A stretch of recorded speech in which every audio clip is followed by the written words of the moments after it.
앞뒤 자분들과 묵례로 인사 나누시겠습니다. 주님의 은혜가 함께 하시기를 바랍니다. 오늘 예배 후에도 떡이 준비되어 있습니다.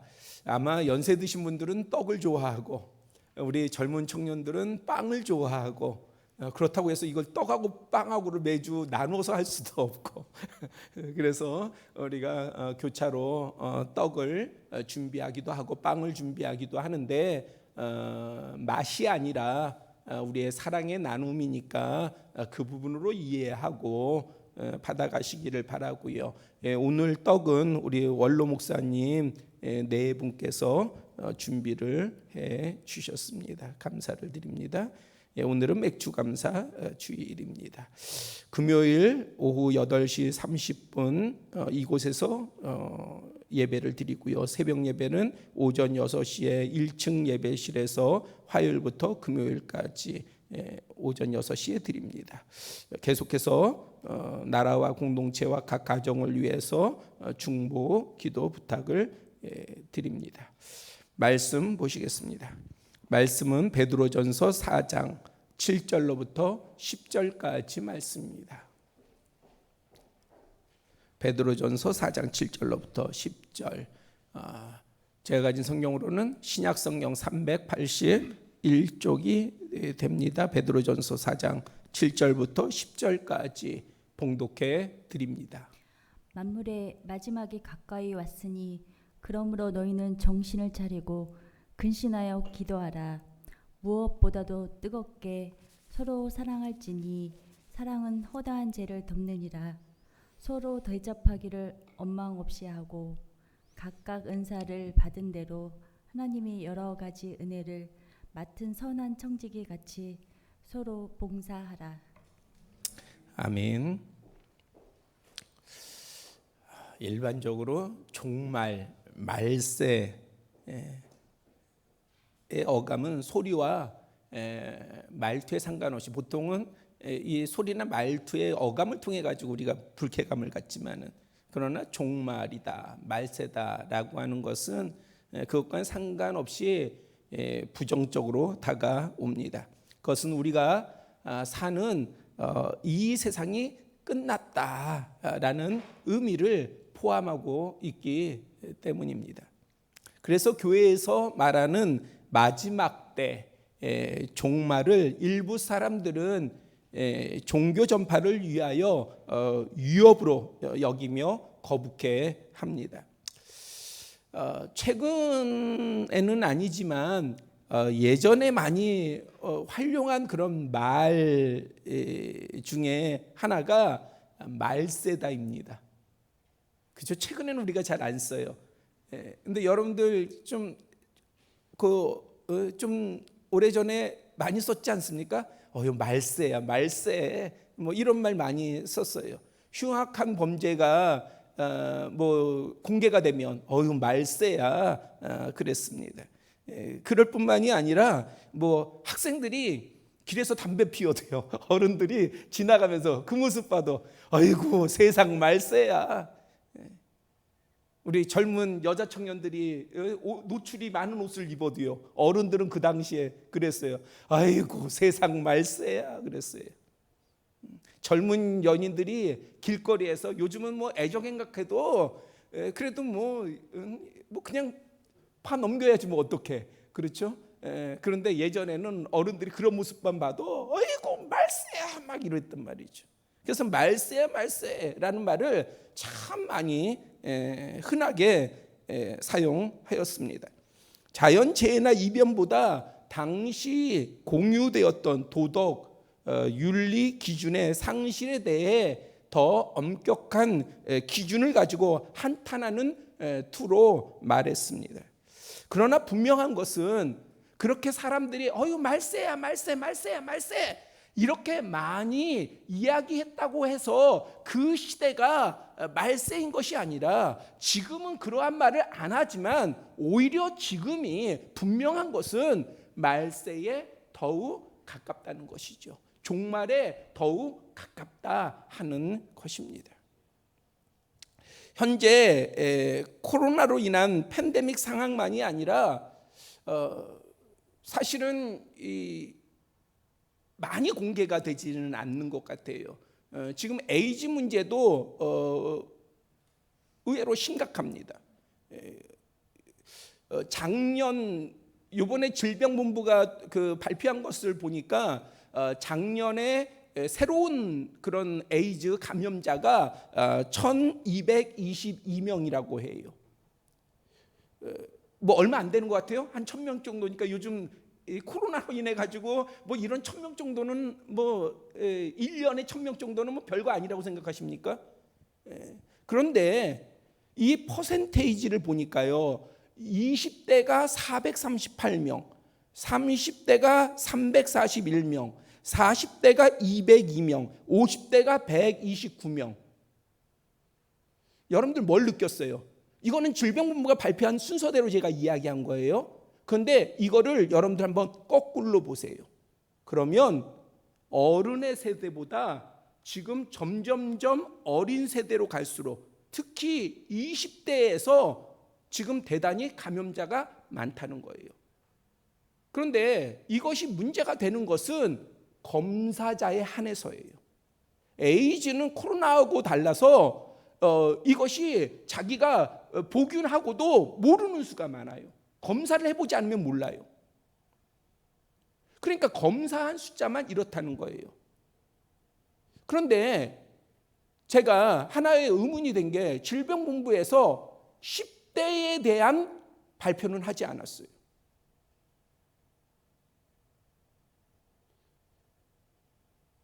이거는 사실은 모르겠어요. 저는 정치적이라고 봐요. 왜냐하면 지금 10대의 감염자는 계속해서 늘고 있어요.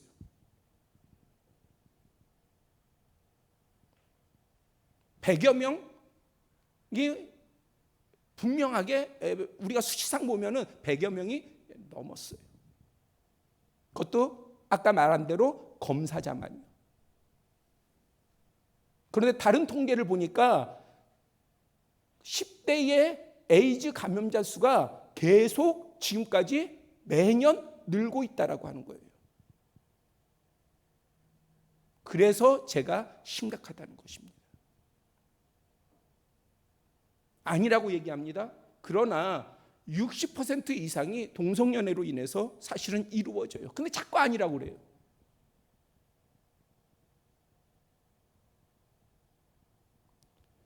전 세계적으로 보면은 4천만 명 정도가 감염자입니다. 전 세계적으로 에이즈에 4천만 정도가 감염자인데, 그런데 우리나라의 외국인 감염자 숫자가 상당히 이것도 계속 늘고 있어요. 그러면 이유가 뭐냐?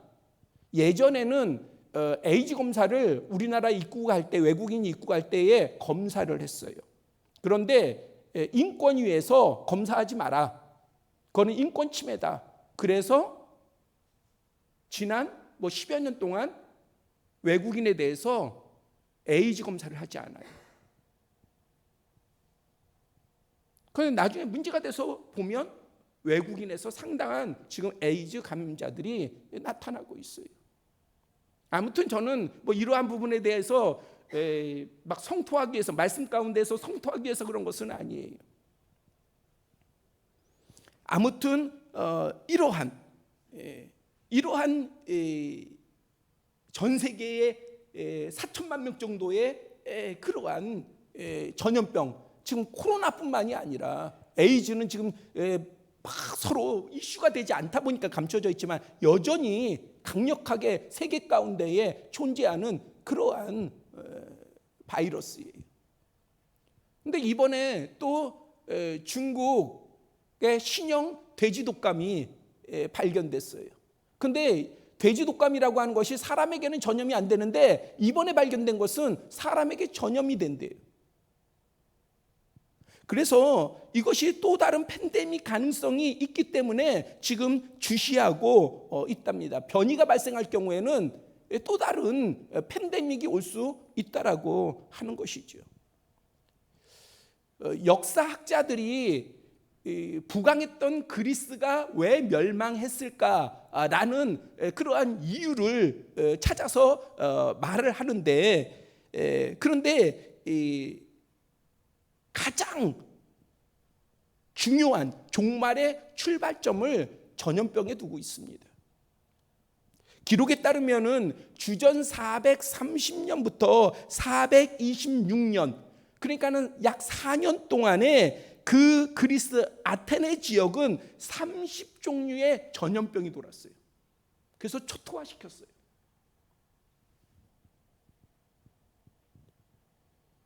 그러니까 이 전염병이라고 하는 것이 사실은 우리에게 있어서 이것을 막아서고 두려워하지 아니하고 극복하고 이겨나가야 되는 그러한 우리 가운데의 마음 자세도 필요하고 행동도 필요하지만은 또 하나는요, 사실은 사인도 된다라고 하는 것입니다. 종말에 대한 시그널이 경종이 된다라고 하는 사실이에요. 그것을 믿음의 사람은 볼 수 있어야 되고, 들을 수 있어야 되고, 알 수 있어야 돼요. 이건 그냥 전염병이야가 아니라 믿음의 사람들은 항상 영이 깨어서 이것이 어떠한 종말에 대한 경종이구나라고 하는 그 심령의 울림이 있어야 되고 발견할 수 있어야 됩니다. 그것이 믿는 자의 자세요. 그래야지만이 믿는 자로서의 준비를 할 수가 있어요. 준비만이 아니라 살아갈 수 있고 나아갈 수 있고 진행할 수 있습니다. 우리는 이러한 신호를 가볍게 여기지 아니하고 항상 깨어 있어 시대를 잘 분별하며 참된 그리스도인답게 살아가는 모두가 되기를 소원합니다. 기도합니다. 아버지 하나님, 이 시간에 말씀 가운데 함께하여 주시고 나누는 말씀이 정말 우리에게 귀한 말씀, 또한 우리의 삶의 능력이 되는 말씀, 소망이 되는 말씀이 되게 하여 주시옵소서. 예수 그리스도의 이름으로 기도드렸습니다. 아멘. 오늘 본문은 마지막 때의 의미를 잘 알고 예비하는 믿음의 사람들을 위한 내용입니다. 7절 서두에 만물의 마지막이 가까이 왔으니로 시작하였습니다. 사람들은 이 말세 종말에 대해서 관심을 갖는 게 뭐예요? 몇 년, 몇 월, 며칠, 이것에 관심을 가져요. 그래서 예전에 잘못된 그러한 신앙 가운데 있었던 사람들이 대표적으로 다미선교회 같이, 여러분들 기억할지 모르겠지만은 예수님이 재림하신다, 종말이 가까워 온다, 그러면서 사람들은 뭐에 매여요? 예수님을 바라보는 게 아니라 그 종말 날짜에 매여 있는 거예요. 그것은 우리나라만이 아니에요. 세계적으로 종말론자들의 그러한 종말을 주장하는 그러한 잘못된 신앙 가운데의 주장자들을 말하는 것을 보면은 날짜에 매여 있었어요. 날짜. 몇 년, 몇 월, 며칠, 이것을 궁금해합니다. 관심을 집중합니다. 하지만 종말에 대한 그리스도인의 접근은 다릅니다. 주님의 날이라고 해요. 우리는 종말을. 그리고 그 종말을 부활의 날이라고 합니다. The end time, 마지막 날이라고도 하고요. 그 다음에 예수께서 다시 오시는 그날입니다. 그러니까 단순히 종말은 망하는 날이 아니라 이어지는 날이에요. 이어지는 날. 끝나는 날이 아니라 이어지는 날이란 말이죠. 그렇기 때문에 몇 년, 몇 월, 며칠이 중요한 것이 아니에요. 그 날을 향해서 우리가 어떻게 가고 있느냐라는 내용이 중요한 것이지 날짜가 중요한 것이 아닙니다. 누구에게는요? 그리스도인에게는요. 정말 세상이 내일 멸망한다 할지라도 그리스도에게는 내일 날짜가 중요한 것이 아니에요. 지금까지 살아온 것이 중요한 것입니다. 그리고 남은 하루가 중요한 거예요. 어떻게 내가 하루를 살 것인가, 이것이 그리스도인이에요.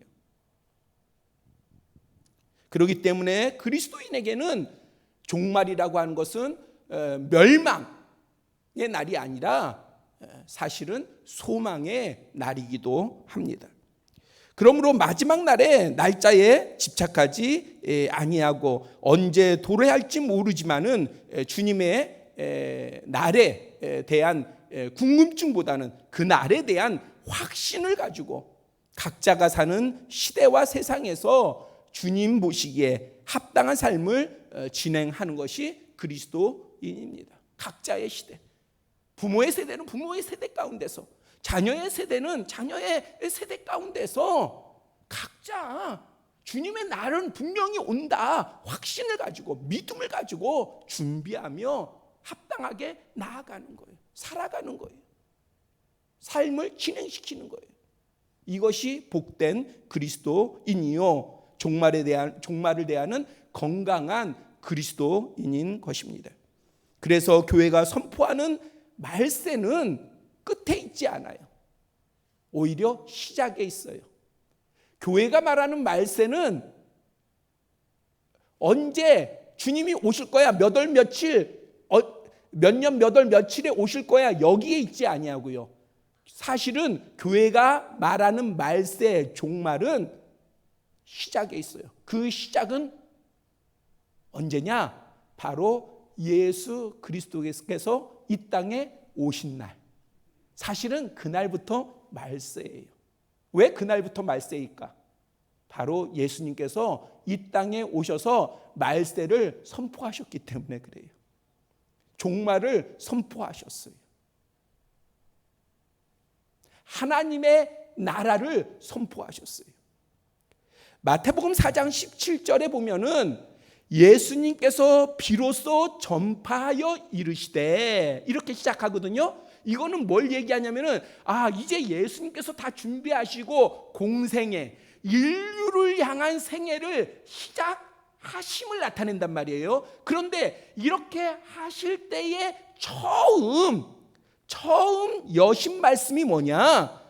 회개하라, 천국이 가까이 왔느니라. 말세를 말씀하셨어요. 야, 너희들 복을 받을 거야, 너희들 고칠 거야, 너희들 성공할 거야, 이거를 말씀하신 것이 아니라 야, 회개해, 천국이 가까이 왔다, 이게 말세잖아요. 그래서 교회의 말세는 끝에 있지 아니하고 어쩌면은 시작에 있어요. 끝은 주님께 맡겨진 것이고요. 그 다음에 언젠가는 분명히 오실 것이고, 그날은 선포될 것이고, 그날은 나타날 것이고, 또 그날이 오기 전에 우리 모두가 주님 앞에 갈 거 아니겠습니까? 그러니까 어차피 종말은 다 있는 거예요. 그런데 성경은 그 날짜, 내가 언제 죽을까? 나는 몇 년에 죽을까? 나는 몇 세에 죽을까? 이게 아니라 그리스도인은 내가 지금 어떻게 살아가고 있는가? 말세를 몰라서가 아니라 알기 때문에 더 종말을 분명하게 확신하기 때문에 나의 종말, 세상의 종말 이걸 확신하기 때문에 그렇기 때문에 우리는 지금 현재 내가 어떻게 살아가는가? 또 앞으로 어떻게 살아갈까? 이것이 대단히 중요한 숙제인 것입니다. 사도 베드로도 본문으로 믿음의 자녀들에게 권면할 때에 만물의 마지막이 가까이 왔다. 종말을 통한 메시지를 전하였습니다.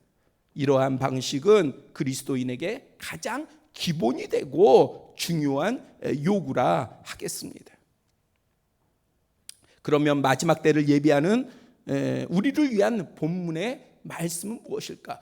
그러면 마지막을 준비하는 우리 뭔가 특별한 메시지가 있을까? 본문 7절에요. 기도하래요. 뭔가 특별한 게 아니라 우리가 다 알고 있는 거, 우리가 하고 있는 거, 그런데 그걸 하랍니다. 기도하래요. 우리는 너무 잘 알아서 안 해요. 그리고 내가 하는 것 같으니까 안 해요. 우리는 스스로가 하고 있다고 생각한다니까요. 나 기도하고 있어. 그런데 여기에 뭐라고 말씀하고 있느냐? 정신을 차리고 근신하여 기도하라. 우리가 그렇게 생각할까 봐 베드로는 되게 직선적이잖아요. 그러니까 돌려서 얘기하지 아니하고, 야, 정신 차려. 그리고 근신하면서 기도해. 우리말 사전에는 근신은 말이나 행동을 조심하여 신중한 것을 말합니다. 그런데 그릭 원어는요, 맑은 정신을 가지고 기도하라고 얘기하는 거예요. 맑은 정신. 기도를 흐리멍텅하게 하지 말고 맑은 정신을 가지고, 뚜렷한 정신을 가지고 기도해야 돼요. 그러니까 형식적인 기도는 맑은 기도가 될 수가 없어요. 그냥 억지로 하는 기도는 맑은 기도가 될 수가 없어요. 그리고요, 신중하게 주의 깊게 방심하지 않고 기도하라. 그래서 기도 가운데, 기도는 누구에게 향한 겁니까? 하나님께 향한 거잖아요. 근데 방심하면은요, 여러분들 방심하면 어때요? 여러분 방심 많이 해봤잖아요. 기도하면서 대표 기도자가 대표할 때도요, 잠깐 내가 딴 생각하면은, 내가 잠깐 방심하면은요, 딴 생각한다니까요. 지금 내가 버리는 일, 아니면 나한테 닥친 일, 아니면 내가 집에 돌아가서 해야 될 일,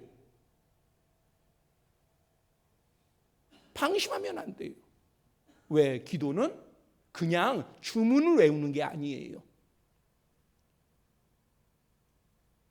어떠한 우상을 섬기는 것처럼 우리가 막 중얼중얼 주문을 외우는 그런 것이 아니라, 우리의 기도는 하나님을 향하여서 우리의 입술과 마음, 중심을 여는 것입니다.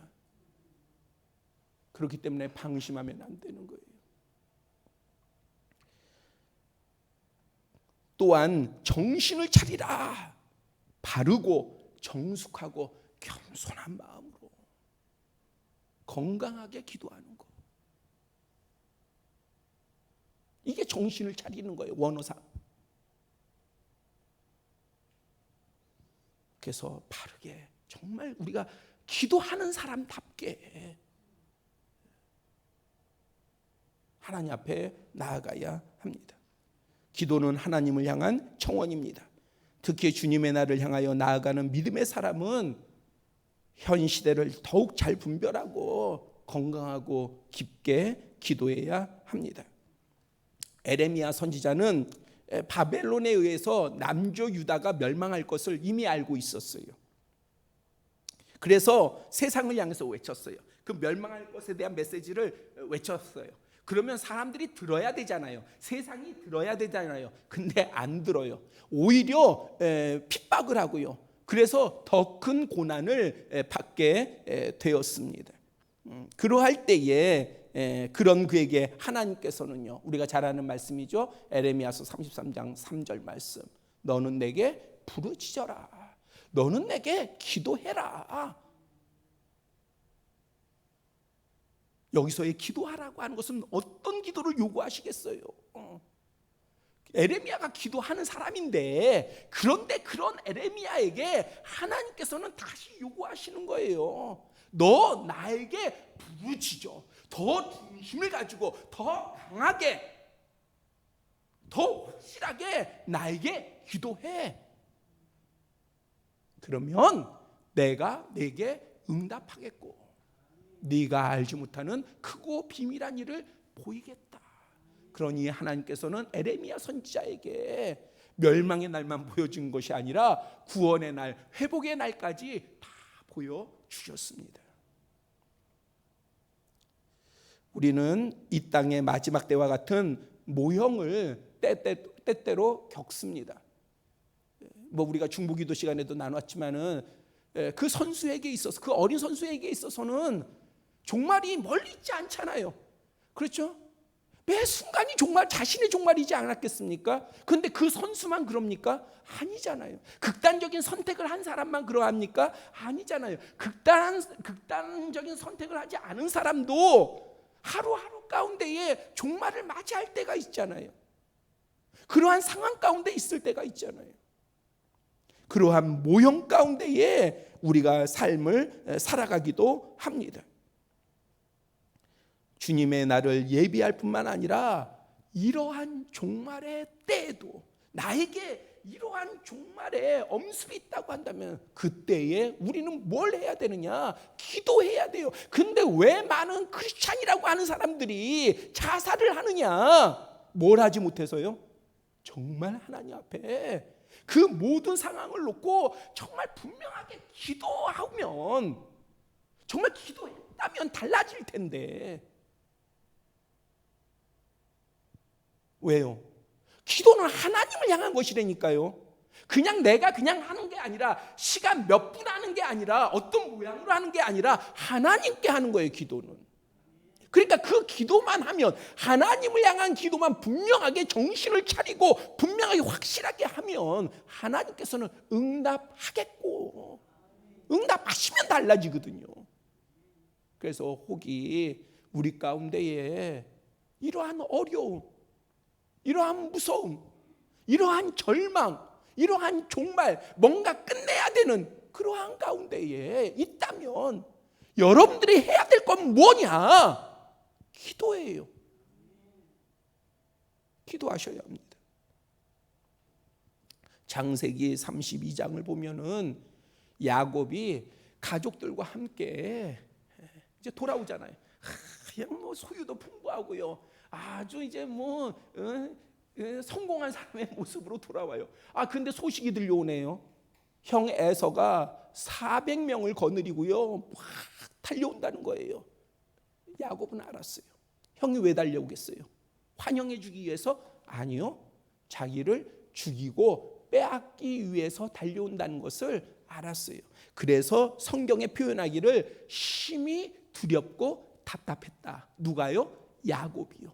견디지 못하는 거예요. 견디지 못하는. 그래서 꾀를 내 가지고 막 자기의 소유를 나누기도 하고 어떻게 이것을 모면할까 방책을 다 세워서 해봤지만, 그러나 결과는 달라지지 않았어요. 여전히 두렵고 여전히 답답하고, 뭐예요? 종말이 온 거예요. 자기의 종말이. 지금 자기의 종말이 다가오는 거예요. 그러니 얼마나 무서웠겠습니까? 그는 염려와 이 두려움에서 벗어날 수 없었습니다. 그때 야곱은 32장 24절 25절에 보니까 홀로 어떤 이와 허벅지에 관절이 나가도록, 아니 허벅지에 관절이 나가면 그렇게 해가지고 어떻게 씨름을 해요. 그런데 그렇게 나가면서도 씨름을 포기하지 않냐고 끝까지 했어요. 그래서 이겼어요. 대부분의 학자나 주석가나 목사님들은 이것을 뭐라고 얘기해요? 기도다. 기도다. 여러분들 포기하지 말아야 될 게 있어요. 꿈, 소망, 뭐 여러분들의 소유, 뭐 여러 가지, 사람 포기하지 말아야 되죠. 그러나 여러분들 믿음의 사람으로 가장 포기하지 말아야 될 것은 기도예요. 기도예요. 기도.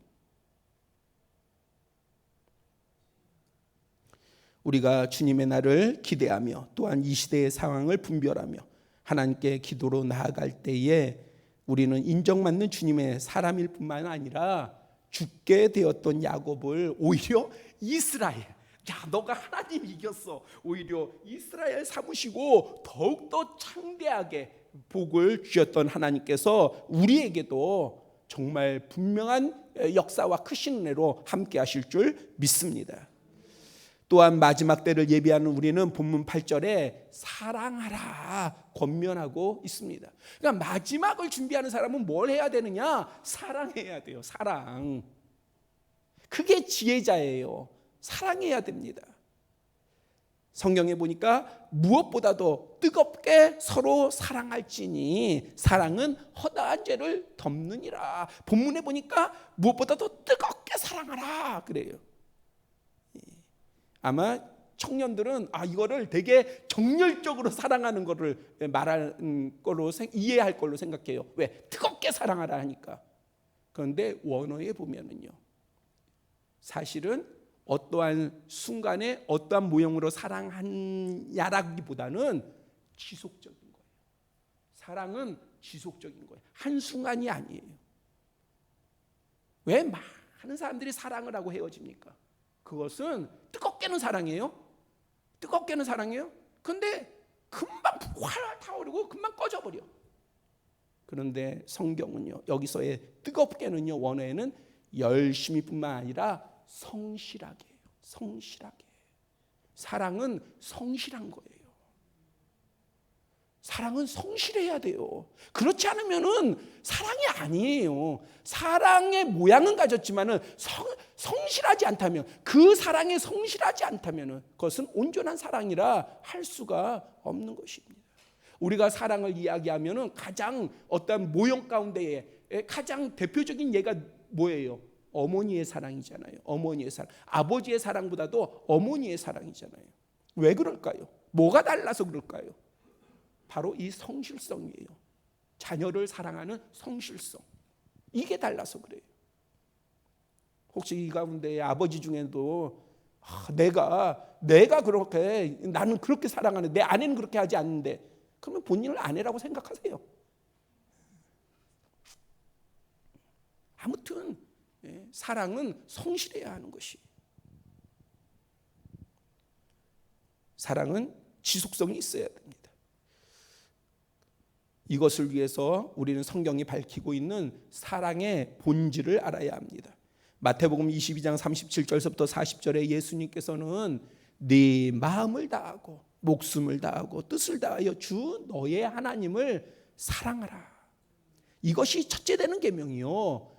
둘째도 그와 같으니 내 이웃을 내 자신과 같이 사랑하라. 이 두 계명이 온 율법과 선지자의 강령이니라 말씀하셨습니다. 고린도전서 13장 일부분 너무 잘 아는 말씀이에요. 제가 그냥 읽어드릴게요. 내가 사람의 방언과 천사의 말을 할지라도 사랑이 없으면 소리가 나는 구리와 꽹과리가 되고, 아무리 좋은 말도요, 사랑이 없으면 시끄러운 거예요. 내가 예언하는 능력이 있어 모든 비밀과 모든 지식을 알고, 아무리 지식이 많아도요, 또 산을 옮길 만한 그러한 모든 믿음이 있을지라도, 믿음이 대단하다 할지라도 사랑이 없으면 내가 아무것도 아니에요. 그 자신에게는 아무것도 아닌 거예요. 내가 내게 있는 모든 것으로 구제하고 또 내 몸을 불사르게 내어 줄지라도 사랑이 없으면, 그러니까 자신의 의로 하는 것은요, 사랑이 아니라 이것은 내게 아무 유익이 없느니라. 사랑은 오래 참고, 지금 말씀드리는 것은 그냥 좋은 말이네가 아니라 지금 성경에서 하시는 말씀이 하나님의 말씀이에요. 이것을 성실함으로 지속하라고 하는 얘기예요. 그냥 한순간에 어떠한 때에 이 모양을 가져라가 아니라 이것을 지속하면서 주님 오실 날까지 살아라. 이것이 성경 말씀이에요. 오래 참고, 사랑은 온유하며 시기하지 아니하며, 사랑은 자랑하지 아니하며 교만하지 아니하며 무례히 행치 아니하며 자기의 유익을 구하지 아니하며 성내지 아니하며 악한 것을 생각하지 아니하며 불의를 기뻐하지 아니하며 진리와 함께 기뻐하고 모든 것을 참으며 모든 것을 믿으며 모든 것을 바라며 모든 것을 견디느니라. 그래서 사랑은 영원한 거예요. 하나님은 사랑이시라. 그러기에 사랑은 허다한 죄를 덮는 겁니다. 허다한 허물을 덮을 수 있는 거예요. 한번 생각을 해보세요. 내가 착한 일을 많이 하고 내가 의로운 일을 많이 한 것 같지만은, 제가 말씀을 준비하다가 사실은 생각을 해봤어요. 그것으로 내가 구원받을 수 있을까? 내가 그것으로 하나님 앞에 칭찬받을 수 있을까? 아니요, 턱도 없어요. 아무리 생각해봐도요, 턱도 없어요. 그러면은 제가 구원받을 수 있는 바탕은 뭐냐? 바로 하나님께서 나를 사랑하셔서 그래요. 다른 게 아니라 내가 뭔가를 해서가 아니라 하나님께서 나를 사랑하셔요. 그러니까 그 사랑으로 나의 허물을 덮어주시는 것이지, 그걸 보여주시려니까 독생자이신 예수 그리스도까지 보내셔서 십자가에 죽기까지 순종케 하시면서 사랑을 보이셨어요. 그게 하나님의 사랑이라고 한다면, 우리가 하는 사랑은요, 그래도 그 모양이라도 따라가야죠. 그래서 우리가 사실은 뭐 부부가 있지만은요, 부부가 정으로 산다, 그리고 정 때문에 용서한다, 정 때문에 허물을 덮는다 해보셨잖아요. 그게 해결됩니까? 아니에요. 속에 응어리만 차 있어요. 결코 해결 안 됩니다. 그것은 남아 있어요. 그러니까 자신에게 상처가 되는 것이고요, 때로는 상대에게도 상처를 주게 됩니다. 그런데 사랑으로 덮는다라고 하는 것은요, 정이 아니라 사랑으로 덮으면은요, 그거를 다 소화할 수 있어요. 다 진짜 덮을 수 있어요. 그게 사랑의 놀라운 힘이에요. 특히 그리스도인의 사랑이에요, 그것이. 우리는 사랑이 있어야 하고 사랑으로 함께해야 합니다. 그것이 가정이든 공동체이든 나의 소중한 사람들이든. 주님께서는 주님의 날을 예비하는 자들뿐만 아니라 작금, 혹 멸망의 모양, 절망의 험한 시험 가운데 있는 사람들에게도 사랑하라 말씀하십니다. 어떻게 내가 이 상황 가운데서 사랑합니까? 아니, 사랑해. 뭘 보고요? 하나님께서 그러한 자를 기억하신다는 거예요. 그래서 하나님께서 사랑으로 그 사람을 덮어주시고 용서하여 주시고 치유하여 주시고 회복시켜 주시고 세워 주십니다. 요한복음 11장에 죽은 나사로의 내용이 나오잖아요. 나사로가 죽게 되었어요. 그런데 그 베다니에 예수님이 계시지 않았어요. 그러니까 나사로의 누이들이 사람을 보냈습니다, 예수님께. 그러면서 하는 말이 요한복음 11장 3절에 뭐라고 이야기하냐면은, 주여 보시옵소서, 사랑하시는 자가 병들었나이다. 사랑하시는 자가 병들었나이다. 뭘 붙잡았어요? 사랑을 붙잡았어요. 사랑을. 그런데 나사로가 죽었어요? 안 죽었어요? 죽었어요. 그리고 돌무덤에 갇힌 지 나흘이나 지났어요. 냄새가 나요. 하지만 예수님은요, 그 돌문을 열고 죽은 나사로, 냄새가 나는 나사로를 능히 살리실 수 있는, 구원하실 수 있는, 자유케 하실 수 있는 분이십니다. 우리가 그래요. 아무리 절망적인 상황이라 할지라도 우리가 믿음을 가지고 말씀을 의지해서 주님의 사랑을 가지고 나아가면 역사는 주님께서 하십니다. 살리는 역사, 열리는 역사, 세우는 역사는 주님께서 하십니다. 이 표징이 우리의 삶 가운데 큰 간증이 되시기를 바랍니다. 끝으로 마지막 때를 예비하는 우리는 본문 10절에 서로 봉사해야 합니다. 여기서의 봉사라는 원어는 섬기다, 제공하다, 기다리다가 구제하다 등을 포함하고 있습니다. 더욱 자세히는요, 원망 없이 섬겨라는 거예요. 원망 없이. 투덜거리지 말고, 원어에 보면은요, 투덜거리다, 불평하다, 수근수근하다, 이런 것들이 포함되어 있어요. 그러니까는 섬기면서 수근수근하는 사람들이 있어요. 그러지 마세요. 투덜거리면서 왜 섬겨요? 그냥 섬겨야지. 그래야 자신에게도 복이 되지요. 그 다음에 각각 은사를 받은 대로 하며, 우리가 받은 대로 최선을 다하는 거예요. 근데 왜 이것이 필요하냐? 바로 마치 나의 이 섬김은 하나님으로부터 공급된 것처럼, 우리는 믿음의 사람들은 그런 모습이어야 돼요. 나를 내세우는 것이 아니라.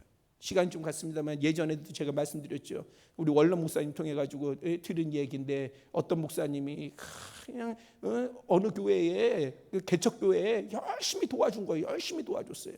그리고 나서 그 목사님이 이제 어떤 기관에 장으로 선출하는 그러한 거에 출마를 했는데, 입후보를 했는데, 그래서 본인이 표 계산을 해보니까 본인이 될 것 같았거든요. 근데 떨어졌어. 그래가지고 내가 왜 떨어졌지? 근데 나중에 들리는 얘기를 들어보니까 자기 반대 운동한 사람이 바로 자신이 열심히 도와줬던 그 교회의 목사님이 반대 운동을 했다는 거예요. 그리고 얼마나 화가 나. 아니 내가 도와줬는데 나를 도와야지. 그런데 알고 보니까 뭐예요? 도와주면서요. 사방한 데 가가지고 막 이야기하는 거지. 내가 저기 도와줬어. 내가 그 목사 도와줬어. 그러면요, 도움을 받은 그 목사의 마음은 어떨까요? 그 목사님의 마음은 어떨까요? 정말 기쁠까요? 정말 감사할까요? 아니잖아요. 본인이 거지도 아니고 하나님의 사랑 가운데서 도움을 받은 것인데, 근데 이것이 그냥 제가 제 주변에도 아는 내용이 많아요. 그러니까 우리가 섬기는 것은, 지혜로운 섬김은요, 하나님으로부터 받은 것으로 내가 섬기는 거야. 이 모습이 가장 지혜로운 섬김의 모습인 것입니다. 그래서 선한 청지기, 여기서의 선한 청지기는 아름답고 착하고 훌륭하고 덕이 있는 그러한 청지기로서 우리는 섬겨야 합니다. 사도행전 2장 42절에 초대교회가 아름다웠던 것은요, 성령이 충만했을 뿐만 아니라 성도들이 정말 사심없이 서로를 섬긴 거예요. 그래서 초대교회가 아름다웠어요. 그런데 이 초대교회의 위기가 닥친 것은요, 5장에 바로 성령을 속이고 6장에는요 섬김에 대한 불평 불만들이 표출되기를 시작했어요. 그래서 초대교회의 위기가 다가온 것입니다. 본문 다음 절인 11절에 좋은 봉사는 하나님께 영광이 된다 말씀하고 있습니다. 마지막 때를 준비하고 혹은 세상 마지막 때의 모형에 어려울 때일수록 믿음으로, 은사로, 은혜로 섬기시기를 바랍니다. 창세기 6장에 이하의 홍수 심판에 관한 내용이 나옵니다. 우리가 정말 성경에서 가장 가까운 예표 모형을 찾는다면 아마 노아의 방주 홍수 심판 때일 것입니다. 노아는 하나님으로부터 심판의 때를 미리 알았어요. 그렇죠? 그러나 그렇다 할지라도 노아가 세상을 바꾸지는 못했어요. 무슨 말씀인지 아세요? 그리스도인들이 주님의 날을 알고 주님의 때를 알고 분명히 믿고 확신하고 그날이 있음을 우리가 분명히 기억하지만, 그렇다고 해서 우리가 세상을 바꿀 수는 없어요. 마치 노아가 알았지만 세상을 바꾸지 못했듯이, 네피림이 존재하는 땅, 강하고 뛰어나고 유명한 이들이 경영하는 땅, 그 땅을 어떻게 바꿔요? 잘난 사람이 많은 그 땅을 어떻게 바꿔요? 못 바꿔요. 아무리 하나님의 말씀을 가지고 하나님의 뜻을 가지고 있었어도요. 그러나 노아는 상관없이 하나님의 말씀에 따라서 구원의 방주를 만드는 거예요. 구원의 방주를. 우리가 그래요. 우리는 세상이 어떻게 됐든 간에 우리는 우리 할 바를 하는 겁니다.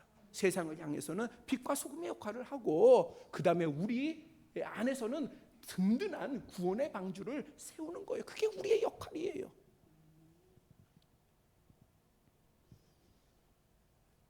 그리고 주님께서 오실 마지막 때를 예비하고 혹 세상의 종말의 모형을 만나도 믿음의 사람답게 기도하고 사랑하고 섬기며 하나님의 영광을 나타내는 우리 모두가 되기를 바랍니다. 그러면 정말 그날에 우리가 복되고 하나님의 기쁨이 될 뿐만 아니라 지금 살아가는 이 세상 가운데서도 하나님께서 크고 비밀한 은혜로 우리와 함께 하실 줄 믿습니다. 기도드리겠습니다. 아버지 하나님, 이 시간 우리의 소리를 들어 주시옵소서. 우리의 입술을 열고 우리의 마음을 열고 우리의 영을 열어 아버지를 바라보며 우리가 때로는 부르짖고 때로는 간구하며 청원합니다. 우리의 소리를 들으시사 응답하여 주시옵소서. 구하고 찾고 두드리는 일에 정신을 차리고 열심을 낼 수 있는 우리 모두가 되게 하여 주시옵소서. 주님, 우리 사랑하게 하여 주시옵소서. 아직 서툴릅니다. 그러나 주님의 사랑을 우리가 깨닫고 항상 기억하며 우리 사랑하게 하여 주시옵소서. 또한 잘 섬기게 하여 주시옵소서. 그럴 때에 하나님께서 그 섬김을 위하여서 더 좋은 곳으로 공급해 주심을 믿습니다. 그것을 체험하는 복된 우리 모두가 되게 하여 주시옵소서. 모든 것으로 영광 돌립니다. 우리 주 예수 그리스도의 이름으로 기도드렸사옵나이다. 아멘.